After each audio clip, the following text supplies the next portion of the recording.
باسێک لە گەمەی ئۆزدەمیرەکەین. ئۆزدەمیر ناوی ئەسڵی عەلی شەفیقە، سەرکردەیەکی سیاسی سەربازی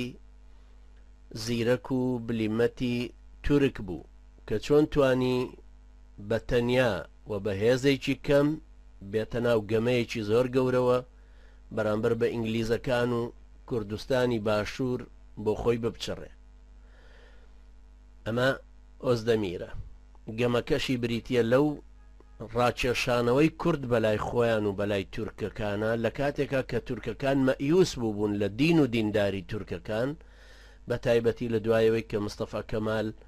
تەواوی تر هات بۆ پێشەوە و لە ساڵی 1921ەوە لە ئەنقەرە پەرلەمانێکی بۆ خۆی دروست کردبوو، جیالەوەی کە سوڵتان لە ئەستانەواتە لە ئیستانبول هەیبوو لە کاتێکیشا کە فەڕەنسیەکان دەسەڵاتیان لە ناو سەرباز لە هەندێک شوێنی تورکایە هەبوو، یۆنانیەکان ئیزمیریان گرتبوو و فەڕەنسیەکان هاتبوونە ناو ئەوانش هەندێک شوێنیان گرتبوو، ئینگلیزیش هاتبوو، ویلایەتی مووسڵی ئەپچڕیەوە بۆ عێراق. ئەوانە تەمان هەمووی تەئسیری هەبوو. چۆن لەو کاتەیە کابرایەک شخصیەتێکی وا توانی بێتە پێشەوە و نەک هەر کوردستانی باکوور بەڵکو هی باشووریش بچێشێتەوە بۆ خۆی. ئۆزدەمیر پێشەموو شتێککە ئەیزانی کارکاری سەربازیە، سیاسیە، فکریە، ململانەیەکی زۆرە کوردەناسێ. بۆ خۆشی عەلی شەفیق واتە ئۆزدەمیر، ئۆزدەمیر تەوان یعنی شان ئاسن، ئەوان دیارە زۆر فێری ئەو ئاسنانن وەکو سلێمان دێمەریلیش یعنی مەچەک یان دەست ئاسن.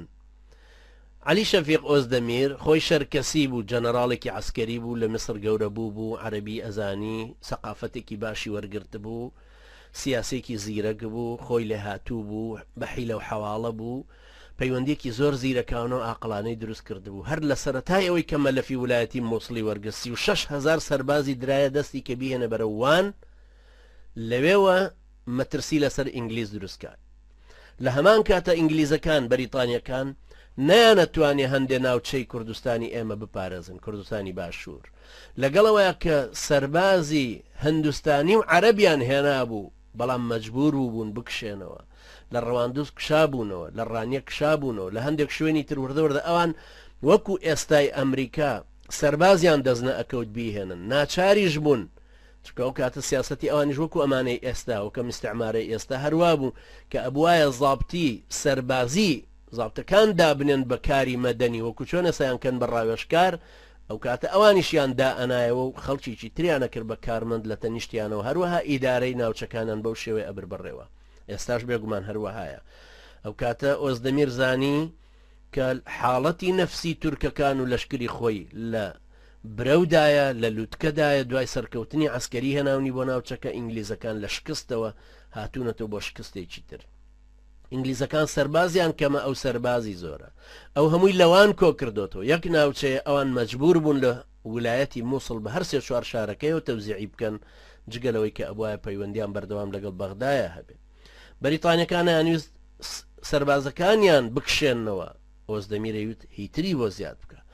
تورکیا لەو لاوە ئەیتوانی هەستی ئیسلامی و فکرەی جامعە ئیسلامیەکە زیاتر ببزوێنێ، بەڵام ئینگلیزەکان لەم لاوە شێخیشیان تەزعیف کردبوو، هێشتا اعتیمادیشان نەکردبووە سەر بیرمەندە نامۆکان واتە عەلەمانیەکان کە کۆمەڵێکی نهێنی کوردی هەبوو ئەو کاتە کە تۆفیق وەهبی و ڕەفیق حلمی و ئەوانە سەرپەرشتیانە کردو، هەروەها مستەفا پاشا یامۆڵکی کە پیاوی ئینگلیزەکان بوو، لەویا کاریگەریشی هێشتا هەر هەبوو، بەڵام ئەوان نەگەیشت بوونە ئەو ڕادەیە، ئەو زەمینەیە کە بتوانن مەسئولیەتێکی وا گەورە وەرگرن. ئۆزدەمیر گەورەتر بوو، کاروباری خۆی زیاتر بەهێزتر کرد، سوپاکەی گەیاندە 80,000 کەس، فکرەی هێنانەوەی خلافەتی ئیسلامی سەر لە ناو میلەتەکانە بەتایبەتی لە ناو کووردا گەشە پێدا، کوردستانی باکوور و باشوور بەتایبەتی لە ویلایەتی مووسڵە، کۆمەڵێکی زۆری دیاری تایبەت بە نووسینی عەرەبی نارد بۆ سەرانی کورد، بۆ شێخانی طەریقەت، بۆ ئاغاکان لە کوردی باشوور، بۆ خۆی بەرەو ڕەواندوز هاتوو توانی شتێکی زۆر گەورە بکە، بێتە ناو ڕەواندوزە و هەروەکوتم ڕەواندوز ئەو کاتە مەرکەزی گەورە بوو هەولێر عایدی ڕەواندوز بوو. دائما ئەم شتانە کە باسەکەین و بۆی وەکو ئێستا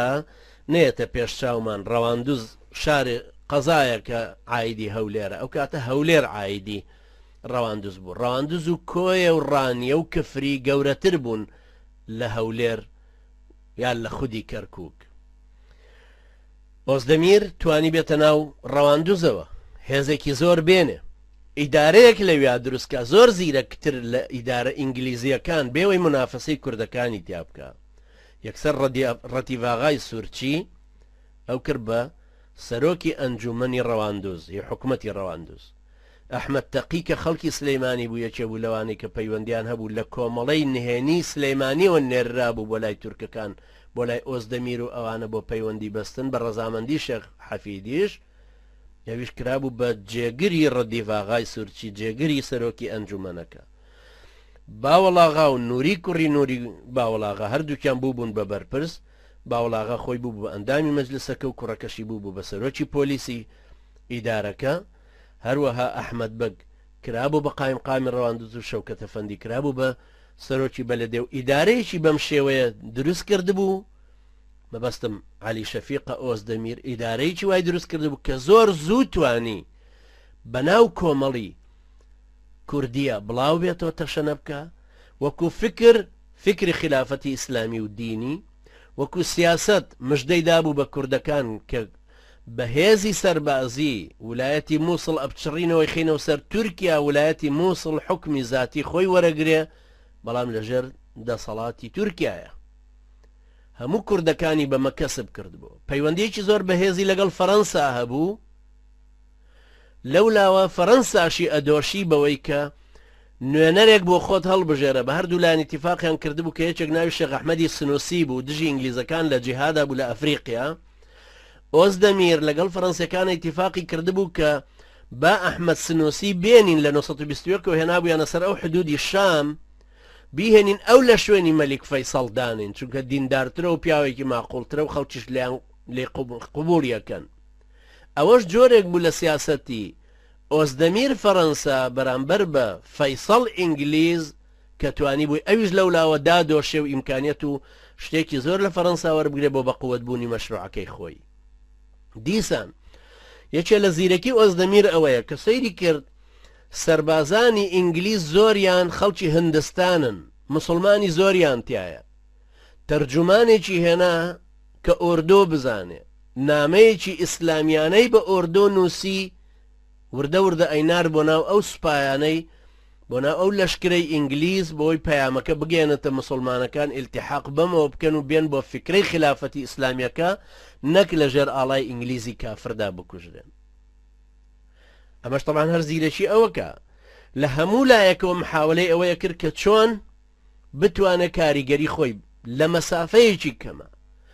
بە ژمارەیەکی کەم لە خەڵک بە سیاسەتێکی بەهێز توانی هەموو کوردستانی باشوور لە دەستی ئینگلیز دەربێنێ، بیخاتە سەر دەسەڵاتی خۆی خۆشی بێ بۆ ڕەواندوس. ئەو شێ مەحمودەی ئینگلیز هێنابوویانەوە بۆ سلێمانی بۆ ئەوەی بەری ئۆزدەمیر و مەشروعی تورکیەکە بگرێ. ئۆزدەمیر پەیوەندی بۆ کردبوو بە شێوەیەکی واکە شێخ مەحمودی حەفید نامەی بۆ بنووسێ کە بڵێ ئێوە وەرنە خوارێ وەعد بێ هەتاکو جەبەل حەمرین بگرین و منیش ئەو کاتە ئەو شوێنم پێ قبوڵە لە چۆم دائەنن قبوڵمە. ئۆزدەمیر زۆر زیرەک بوو لەوەیە کە نامەیەکی تری ئەم جارە نووسی بوو، بڵاویە کردەوە بۆی هەستی دینی خەڵکی وەربگرێ لە هی کورد و لە هی عەرەب و هەموو شێوەیەک. نامەی نووسی بوو ئەڵێ بە ناوی دەوڵەتی عوسمانیەوە، ئەڵێ ئێمە ئێستا ئەزانین کە ئێوە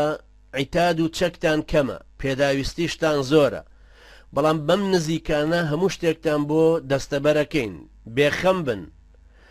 خوای پەروەردگار لەعنەتی خۆی بخاتە سەر ئەو مشریکانە، هەروەها ئەو کەسانەی کە دینەکەیان بە ئینگلیز فرۆشتووە وەکو فەیسەڵ و ئەوانەی کە لەگەڵیان. ئەم نامەیەش تەبەن کە نووسیوە، تەبەن ئەم نامەیە لە کتێبەکەی ئیدمۆنزایە کە بە ئینگلیزی نووسیوەتی کوردس تورکس ئەنت ئەرەبس لە لاپەڕە 246 هێناوێتەوە ئەو نامەیە.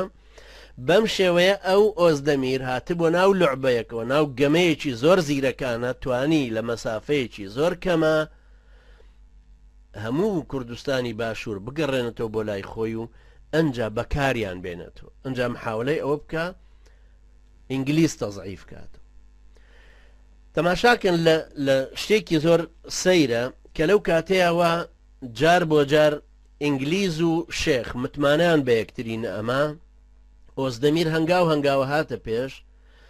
ڕئیس عشیرەتەکان و شێخانی تەریقەت و مەلاو متەنەفیزەکان زیاتر نزیگە بوونەوە لە ئۆزدەمیر و بە مەشروعە تورکیەکە زیاتر قەناعەتیانە کرد وەک لە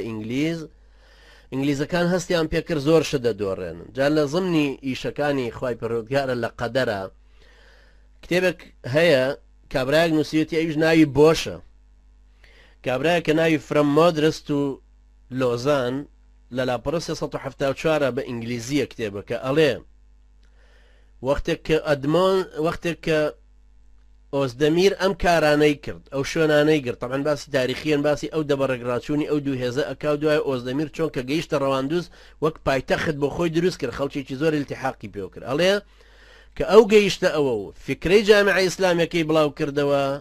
هیچ ئالتەرناتیڤی تر بەدەست ئینگلیزەوە نەما بەدیل ئللا ئەوە نەبێت کە قەومیەتی کوردی کوردایەتی تەشجیعکە بۆی بەری فکرە ئیسلامیەکە بگرێ. ئەوەش ئەو اقتراحە بوو کە پێرسکۆکس کە تەقدیمی کرد وتی ئەبێ ئێمە بە هەر وەسیلەیەک هەیە بۆ ئەوەی خزمەت بە ئامانجە سیاسیەکانی بەریتانیا بکەین ئەبێ هەستی کوردایەتی کوردەکان گەشتکەینەوە زیاتر و بیگرینە خۆ بۆی بتوانین لەو ڕێەوە تورکەکان بوەستێنین و وایان لێ بکەین کە بێنە ژێر ئەو ئیتیفاقەوە کە ئێمە پێی رازین یان بێنە سەر ئەو خاڵی کە ئێمە پێی رازین. ئەوە طبعاً وەکوتم کابرایەک نووسێتی بەناوی بۆش لەو کتێبەیە کاڵێ فرەم مۆدرست و سۆزان تو لۆزان ئەفۆن فرەم مۆدرست و لۆزان لە لاپەڕە 374 ئەو دەقانەی ئاو بۆ شێوە هێناوەت و بارحاڵ سەیرەکەین بارودۆخەکان ئاوا بوون. ئەمە یەکێکە لەو بارودۆخانەی کە لەو سەردەمایە هەبوو. یەکێکی تر لەو کێشانەی کە هەبوون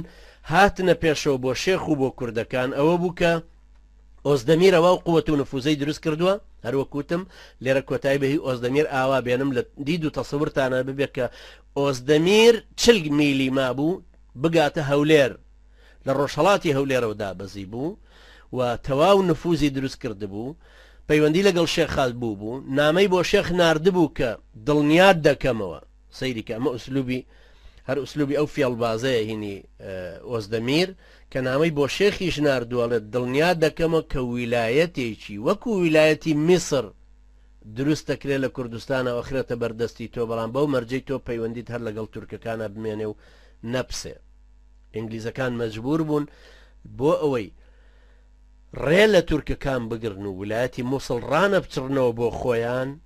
هەروەکوتمان لە حەلقەی ڕابردووەوتمە ویلایەتی مووسڵ کاریگەری گەورەی هەبوو بۆ پاراستنی حکومەتی فەیسەڵ و حکومەتە عێراقیەکەی دروستیان کردبوو لە بەغدا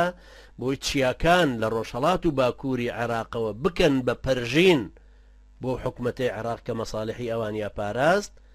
کوردەکان هیچ ئەو کاتە کاریگەریەکی گەوریان نەبوو ئیلا ئایانویست بیانکەن بە حرەس حدود هەروەکو کە ئێستاژیانەوە بۆ مەساڵحی خۆیان کە ئەیانەوە فقط قۆچی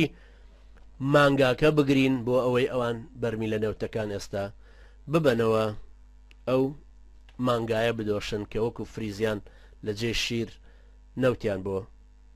ئینتاجەکە. شێخ بوو بە حکومداری سلەیمانی وەزعەکە بەو شێوەیە بوو پەیوەندی نێوان شێخ و ئۆزدەمیر بە قووەتر بوو. شێخ نامەی ناردبوو بۆ ئۆزدەمیر ئۆزدەمیر نامەی ناردبەوە بۆ شێخ وەکو حکومداری کوردستان و بێخەمی کردبووە کە لەوەی بەس پێکەوە بگونجین هەمومان بینەوە ژێرسایی حکومەتی تورکیا ئەو کاتە ئێوەش مەملەکەتی خۆتان تیا دەسەکەوێ ئیدارەی خۆتان تیا دەسەکەوێ بەو شێوەیە کە هەیە. لەو سەردەمای تەوانە بینین زۆر لە هەندێک لە ئینگلیزەکان تەوان زۆریشیان نا هەندێک لە ئینگلیزەکان باسی ئۆزدەمیر وەکو شخصێتێکی بەهێزەکەن کە چۆن توانی لە کاتێکا کە مستەقڕ بوو لە ڕەواندوز زۆر زوو توانی ئیدارەی کوردیەکان بگرێتە بەردەست یەکسەر توانی سوورچیەکان بێنێتە لای خۆی کە بە ئینگلیزەکانی چێشان بە 600 چەکدارەوە هاتنە لای ئەو دوایەوە کە ئینگلیز هات و شەڕی لەگەڵاکردن هەمەوەندەکان چۆن لە چەند چەماڵەوە بەرامبەر ئینگلیز وەستانەوە و دوو زاڵتی ئینگلیزیان کوشت دوای قەسف کران مەجبور بوون بێنە دەرەوانش بە 300 چەکدارەوە هاتن بەرەو ڕەواندوز هەروەها جەباریەکان بە هەمان شێوە مواجهەیان کردەوە لەگەڵ ئینگلیزەکان و دوای ئەوانش بە کۆمەڵی چەکداری ترەوە هاتن ئۆزدەمیر لە شوێنی خۆی دانیشت بوو کاتێکی زانی زیاد لە 1200 چەکدار لە سوورچیەکان و هەمەوەند و جەباری ڕوویان کردوێتەوە ڕەواندوز ئەمە جگە لەو کەسانەی کە لە ڕۆژهەڵاتی ڕەواندوزەوە کەوتبوونە ڕێ لەگەڵی ئەو کاتە تاان سەید ئەحمەدی بارزانی و فارس ئاغای زێباری و مەلا محەممەدی سندۆڵان و ئەمانش هەمویان شخصیاتی متەنەویری گەورە و کاریگەری کوردستان بوون هەمویان تەئیدی پلانەکەی ئۆزدەمیریان کردبوو پەیوەندی شێخ و ئۆزدەمیر پەیوەندیەک بوو لەگەڵ یەکە سڵحان پەیوەندێکی باشیان لەگەڵ یەکترا هەبوو شێخ ئەو متمانەی تا ڕادەیەک هەبوو بەوەی کە هێز و نفوزی ئەوان وەربگرێ و ئیسیفادەی لێ بکە باشترە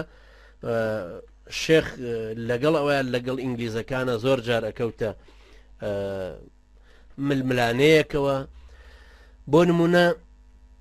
وەختی شێخ ئیدارەکەی دروست کردبوو لە سلێمانی لە کۆیە و ڕانیە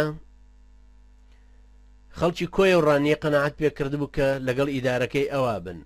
بەڵام ئینگلیزەکان هانیاندان بە ئەوی جیا ببنەوە ئینگلیز چوون و بە لەشکرێک ئەو شوێنانەیان گرت دوایی ئینگلیزەکان تێکشکان و ئۆزدەمیر هاتە ناوچەکەوە لە بەردەستی ئۆزدەمیرە جێشی تورکی با بڵێن هاتو کۆیە و ڕانیەی گرتەوە تەمان هەمووی لە ڕێگای کوردەکانەوە حکوومەتی ئیداری ڕەواندوز با بڵێن هاتنەوە ئەو ناوچانیان گرتەوە بەڵام شێ مەحموود توانی بە زیرەکی خۆی و بە نفوزی خۆی قسە بکاتەوە لەگەڵ ئۆزدەمیر و پەیوەندێکی باش دروستکە بە ڕێگایەکی ئاشتیانە کۆیە و ڕانیە وەرگێتەوە وعدیشی لە ئینگلیزەکان وەرگرت بوو کە کۆیە و ڕانیە وەرەگرێتەوەی خاتە سەر حکوومەتەکەی خۆی لە سلەیمانی کەچی دوای ئەوەی کە حکوومەتەکەی وەرگرتەوە دوای ئەوەی کە کۆیە و ڕانیەی بە شێوەیەکی ئاشتیانە لە ئۆزدەمیر وەرگرتەوە خستێ سەر حکوومەتی خۆی لە سلەیمانی ئینگلیزەکان هاتن بە ڕێگای هەندێک کوردەکە پەیوەندیان بەخۆیانەوە هەبوو هێزداریان کردن و هێرشیان هێنایەوە سەر کۆیە و ڕانیە و سەر لە نێخستیان و بەردەستی ئینگلیزەکان ئەمەش ئەوەندەی تر شێخی ئیزعاج کرد کە ئیتروای کرد لەوەی کە ئینگلیزەکان هەست پێ بکەن وەکو خۆیان لە اعترافاتیانە نووسیویانە وامان لێ هات کە لەسەر بورکانێک ئاگر دانیشت بووین لەو وەزعی کە خوڵقا بوو نەتیجەی ئەو هەڵس و کەوت و تەسەڕفاتانەی کە هەبوو هەندێک وەسایق کەوتنە بەردەستی ئینگلیزەکان وەکو ئەحمەد تەقی و ڕەفیق حلمی لە مزەکراتی خۆیانە نووسیویانە هەندێک وەسائق کەوتو بۆ بەردەستیان کە نامەی ئۆزدەمیری تێدایە کە بە شێوەیەکی زۆر خراپ باس لە کوردەکانەکە کە چۆن ئێوە فقط بەکاریان بێنێ و سوودیان لێوەربگرێ بۆ ئەوەی کە ئینگلیزەکانی پێ تەزعیف بکە ئەم وەسائقانە کە کەوتنە بەردەستی ئینگلیزەکان زۆر ئیسیفادەیان لێ کرد لەوەی کە بەرنامەیان زیاتر کێشا بۆ ئەوی کە ویلایەتی مووسڵ ڕاکێشنەوە بەرەو بەغدا زانیان کە ئۆزدەمیر و تورکەکان نایانەوێ هیچ کیانێک قەوارەیەک بە جددی بۆ کوردەکان دروست بکەن و ئەمە هەر فقط بەکارهێنانی کوردەکانە دژی پرۆژەی ئینگلیزەکان کە ئەیانەوە کوردستانی باشوور بلکێنن بە بەغداوە بە هەر حاڵ بەو شێوەیە کوردەکان بەو شێوەیەمانەوە زۆر بەداخەوە کە هەتاکو لە نەتیجەدا طبعاً نەولایەتی خدێوی تۆفیق دروست بوو وەکو کە ئۆزدەمیر وعدی بە شێخ مەحموود دابوو کە چۆن ولایەتی خدێوی لە میسر هەیە منیش ئەو وعدەت ئەدەمێ کە ولایەتێکی وا دروست بێ بۆ تۆ نە ئەو حکوومەتە دروست بوو کە شێخ لە ئومێد و ئامانجیا هەبوو بە یارمەتی ئینگلیزەکان دروستی کە چونکە بەڕاستی ئەو کەسەی کە بیەوێ حکوومەت دروستکە و ئیدارەی سەر بەخۆی بۆ خۆ دروستکە پێویستی بەوە هەیە خۆی پاش پشت بەستن بەخوای پەروەردگار اعتیماد کاتە سەر دەست و لەپی دەستی خۆی و هەروەها ئەو کەسانەی کە لەگەڵیان قەراری وا گەورە و مەسیریش پێویستە کورد بۆ خۆی ئەو قەرارە بدا و بگاتە نەتیجەیەکی وە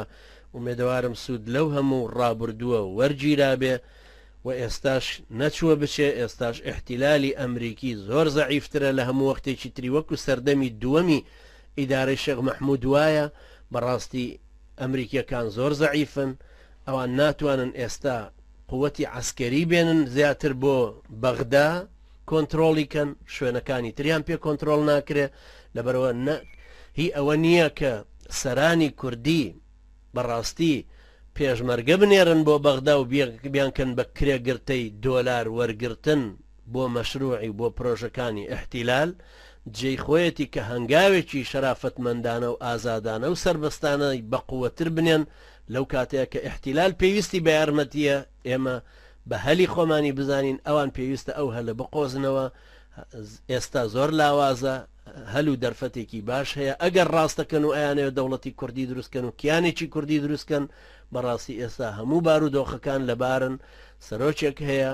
هەرێمێک هەیە ئیدارە هەیە حکومت هەیە ئەزمونێکی باش هەیە میلەتێک هەیە کە هەمووی تحملی قوربانی و گیان فیدایی ئەکا لە پێناوی ئەو ئاواتە گەورەیە